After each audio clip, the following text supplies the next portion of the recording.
மையம் கொண்டேனே உன்மேல் தொடர்கதையின் 3ஆம் அத்தியாயம். செங்கு சபரியை பார்த்த பார்வையில் காதல் கலந்திருந்தாலும் காதலால் கசிந்துருகி என்று கூறும் அளவு சபரியின் பார்வை இல்லை. விடிந்தால் திருமணம் என்ற படபடப்பு இல்லாமல் தனது அலுவலக பணிகளில் மூழ்கியிருந்தாள் சபரி. நாயகியின் அத்தையான செவ்வந்தியோ மிகுந்த சந்தோஷத்துடன் திருமண வேலைகளில் ஈடுபட்டு கொண்டிருந்தார். அரை மணி நேரத்திற்கு ஒரு முறை ஏதோ ஒரு காரணம் சொல்லி, சித்து அது பண்ணியாச்சா, சித்தி இதை வாங்கிட்டீங்களா என்று செங்கு செவ்வந்தியை பார்க்கும் சாக்கில் சபரியை பார்க்க அறைக்கு வந்து கொண்டிருந்தான்.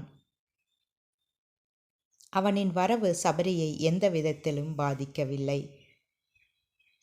தன்னவளின் பார்வை தன்மேல் படாததால் சிறிது வருத்தப்பட்டாலும் திடீரென்று ஏற்பாடு செய்த திருமணத்தினால் அவளுக்கும் சில எதிர்பார்ப்புகள் இருக்கும் அல்லவா என்று எண்ணிக்கொண்டு செங்கு தன் அறைக்கு உறங்கச் சென்றான்.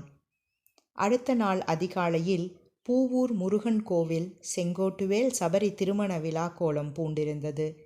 செங்குவை தங்கள் வீட்டு பேரனாக, மகனாக, அண்ணனாக, தம்பியாக நினைத்து அவ்வூர் ஜனங்கள் அனைவரும் கோவிலை சூழ்ந்திருந்தனர். அக்னிகுண்டம் முன் பல நூறு கனவுகளுடன் செங்குவும் படபடக்கும் விழிகளுடன் சபரியும் அமர்ந்திருந்தனர். பட்டணத்து பொண்ணா இருந்தாலும் தங்கமாக நம்ம செங்குக்கு ஏற்ற மாதிரி பொண்ணாத்தான் பார்த்து பிடிச்சிருக்காங்க என தன் தங்கட்டி ஆட வெத்தலை கரை படிந்த பற்களுடன் சொல்லி சிரித்தார் ஒரு மூதாட்டி. மங்கள வாத்தியங்கள் முழங்க சபரியின் கழுத்தில் மங்கள நான் பூட்டி தன் மனைவியாக்கி கொண்டான் செங்கு. பெற்றோர் உற்றார் ஆசீர்வாதத்துடன் இனிதே நடந்தேறியது நம் நாயகன் நாயகியின் திருமணம். ஊரே கொண்டாடிய திருமணத்தில் விருந்திற்கு மட்டும் பஞ்சம் இருக்குமா என்ன? அறுசுவை உணவும் அன்பான உபசரிப்பும் அனைவர் மனதையும் நிறைத்திருந்தது. அதற்கு மேலும் நேரத்தை வீணடிக்காமல் வீட்டுக்கு அழைத்துச் செல்லப்பட்டார்கள் மணமக்கள். சபரியும் செங்குவும் தனித்து விடப்பட்டிருக்க சபரி தன் அத்தம்மாவை தேடினாள். அவள் தேடுதலை உணர்ந்து கொண்ட செங்குவோ என்னாச்சு என்று மெதுவாய் அவளிடம் கேட்க, அப்பொழுதுதான் அவனது முகத்தை 2ஆம் தடவையாக நோக்கினாள் சபரி. நுனிமேல் நோக்கி முறுக்கியபடி அடர்த்தியான மீசை, என்னை தொட்டு பாரடா பார்ப்போம் என்பது போல் திமிரை தாங்கி இருக்க, நானும் இருக்கிறேன் என்னையும் பார் என்று சொல்லும் அளவுக்கு பளிச்சென மின்னிய புத்தம் புது தங்கச் சங்கிலி, காதில் ஒற்றை கடுக்கன் என அமர்ந்திருக்கும் செங்குவை தன் கண்களால் அளவிட்டு கொண்டிருந்தாள் சபரி.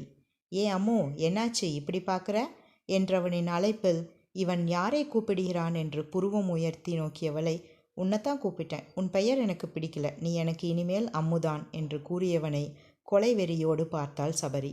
ஆனாலும் அவன் அழைப்பிற்கு மறுப்பு கூறவில்லை. அனைத்து சடங்குகளும் முடிந்ததால் இருவனும் தனித்திருந்தனர். அவள் தைரியம் இல்லாமல் ஒன்றும் இல்லை. பல தொழில்களை வெற்றியுடன் நடத்தி கொண்டிருப்பவளுக்கு தன் அத்தம்மா கூறிய சில அறிவுரைகள் நிதானமாக இருக்க வைத்தது. மிஸ்டர் டால் என்றவளை சுவாரஸ்யமாக பார்த்தவன், என் பெயர் டால் அல்ல செங்கு என கூற வந்தவனை அவள் அலைபாயும் விழிகள் எங்கே கூறவிட்டது. எனக்கு ரெஸ்ட் ரூம் போகணும், ஏன் இப்படி நம்மளை வெளியில் உட்கார வச்சுட்டு போயிருக்காங்க என்று அடுத்த கேள்வியை கேட்டவளை சீண்ட தோன்ற, அதுவா, நம்ம 2 பேருக்கும் அந்யோன்யம் வரணும் அப்படின்னு தனியாக விட்டுட்டு போயிருக்காங்க என்று செங்கு சீண்ட அதை எதையும் கண்டு கொள்ளவில்லை சபரி. அவளின் தேவை புரிந்து சில மாதங்களுக்கு முன் மாடியில் தனக்காக கட்டப்பட்டிருந்த விசாலமான அறைக்கு அழைத்துச் செல்ல செங்கு யோசித்தான். ஆனாலும் இன்றைய நாளின் சூழ்நிலை புரிய வெளியில் இருக்கும் தனது தாய்க்கு, பட்டு இங்கே வாங்க என்று குரல் கொடுத்தான். அவன் தங்கை யாராவது வருவார்கள் என்று எதிர்பார்த்த சபரிக்கோ அங்கு வந்து நின்ற தன் மாமியாரை பார்த்து ஒரு சிறு அதிர்ச்சி. அதை அறிந்து கொண்ட அவளின் மன்னவன் சிரித்து கொண்டே, ஓ அது எங்கள் அம்மா, நான் எங்கள் அம்மாவை அப்படித்தான் செல்லமாக கூப்பிடுவேன் என்றான். அம்மா வரும் வரை காத்திரு அம்மு என்று வாசலை நோக்க மகனின் குரல் கேட்டு நிமிடத்தில் அவ்விடம் வந்தாள் பார்வதி. என்னவென்று மகனை நோக்க, அம்மா எனக்கு வேலை இருக்கு, உன் மருமகளை ரூமில் போய் இருக்க சொல்கிறேன், யாரும் அவளை பார்க்கணும்னு வந்தா நாளைக்கு பார்க்கலாம்னு சொல்லிடுங்க என்ற மகனை விரிந்த புன்னகையோடு பார்த்தவர், சரியையா என்று ஒற்றை வார்த்தையில் முடித்து கொண்டார். செங்குவுக்கும் பார்வதிக்குமான அன்பு எப்பொழுதுமே ஊரறிந்தது. தன் மகன் எடுக்கும் அனைத்து முடிவுகளும் மிகச்சரியாக இருக்கும் என்பது பார்வதியின் அசைக்க முடியாத நம்பிக்கை. பார்வதி மட்டுமா, ஊரே அப்படித்தான் நம்பியது. அறைக்குள் நுழைந்த சபரி அறையை நோட்டம் விட்டாள்.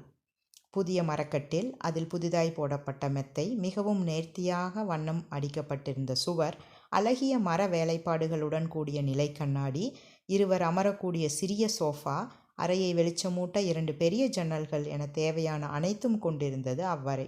ஒரு அட்டாச் பாத் இருந்திருக்கலாம் என்று யோசித்தாள். அப்பொழுது உள்ளே வந்தவன் அவள் தேவையை உணர்ந்து, இங்கே இருக்கு என்று பாத்ரூம் கதவுக்கு முன் இருந்த திரையை விலக்க அதில் புகுந்து கொண்டாள்.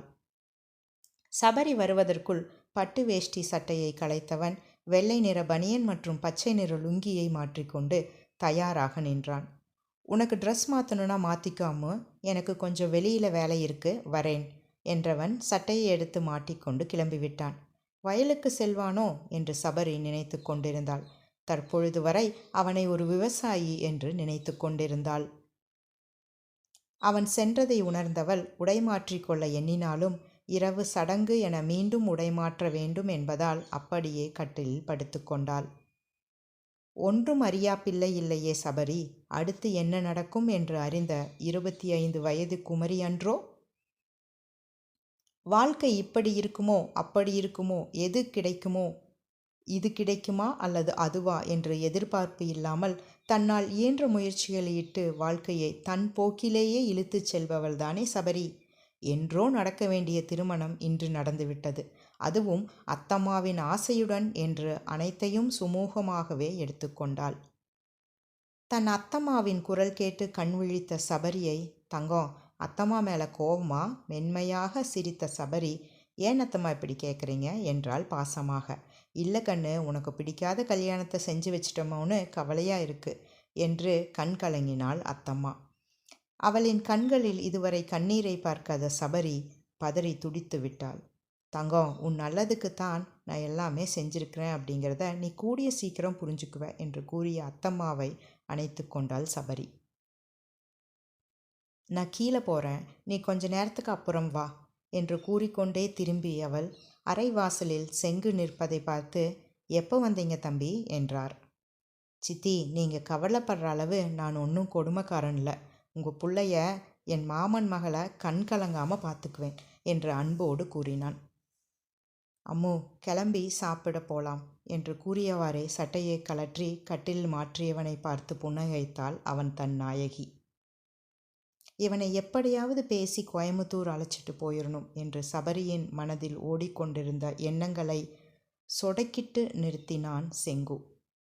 மீண்டும் பட்டு வேஷ்டி சட்டை உடுத்தி மனைவியுடன் உணவருந்த கீழே சென்றவனை மகிழ்ச்சியுடன் வரவேற்றனர் குடும்பத்தினர். 1-2 சொந்தங்களே மீதம் இருக்க அனைவரையும் பார்த்து, எல்லோரும் சாப்பிட்டீங்களா என்று மெதுவாய் கேட்டவன் சோஃபாவில் அமர்ந்து கொண்டான்.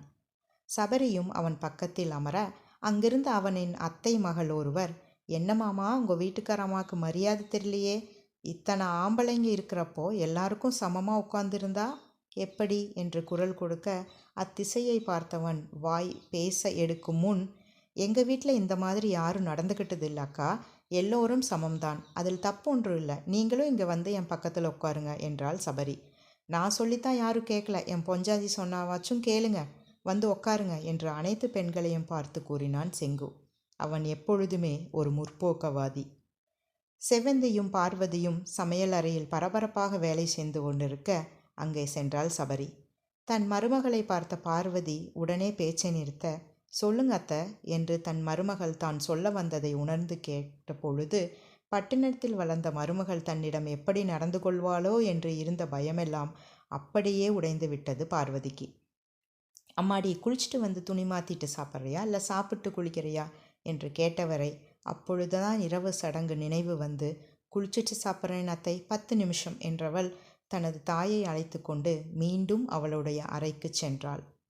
அழகிய பேபி பிங்க் கலர் காட்டன் புடவை உடுத்தி தேவதையாய் கீழிறங்கி வரும் தன் மனையாளை கண் சிமிட்டாமல் பார்த்து ரசித்தான் கிராமத்து இளவரசன். அனைவரும் உறங்கச் சென்றிருக்க மகனையும் மருமகளையும் அமர வைத்து உணவு பரிமாறினாள் பார்வதி. உணவு உண்ட பின் 11 மணிக்கு மேலே தான் நல்ல நேரம், அதுவரை நீ இந்த அறையிலே இருமா என்று ஒரு அறையை கைகாட்டிவிட்டு செவந்தியுடன் ஏதோ பேசிக்கொண்டிருந்தாள் பார்வதி. இன்னும் 2 மணி நேரம் இருக்க தனது மணிக்கடினியை எடுத்து தனக்கு வந்த மெயில்களை பார்த்து கொண்டிருந்தாள் சபரி. பார்வதி அவளிடம், கண்ணு, பட்டணத்தில் இருக்கிற அளவு வசதி இங்கே இருக்காது. உனக்கு ஏதாச்சும் வேணா சொல்லு, மாமாட்ட சொல்லி எல்லாத்தையும் உடனே செஞ்சுக்கலாம் என்று ஆதரவாக தலையை நீவிக்கொண்டே பேசினார். இரு அத்தைகளிடமும் சொல்லிவிட்டு, ஆம், அத்தம்மாவும் சபரிக்கு ஒரு அத்தை தானே. தன் மாமியார் கொடுத்த பால் சொம்பை வாங்கி கொண்டு மாடிப்படியில் இரு கால் வைத்தவள் என்ன நினைத்தாளோ, மீண்டும் வந்து இருவர் காலிலும் விழுந்து வணங்கிவிட்டு சென்றாள். அதுவரை சந்தோஷமாக இருந்த செவ்வந்தி கண் கலங்கி நல்லா இருங்க என்று வாழ்த்தும் பொழுது ஒரு நிமிடம் தன் அண்ணனையும் அண்ணியையும் நினைத்து, இப்படி ஒரு சந்தோஷமான நேரத்தில் அவங்க இல்லையே என்று வருந்தினாள். மாடி அறையிலேயோ தன்னவளின் வரவை எதிர்பார்த்து வண்ண கனவுகளுடன் வீற்றிருந்தான் செங்கு. இன்று தொடங்கும் இவர்களின் வாழ்க்கை பயணம் எவ்வாறு இருக்கும்? அடுத்த அத்தியாயத்தில் காணலாம். இக்காதல் பயணம் தொடரும்.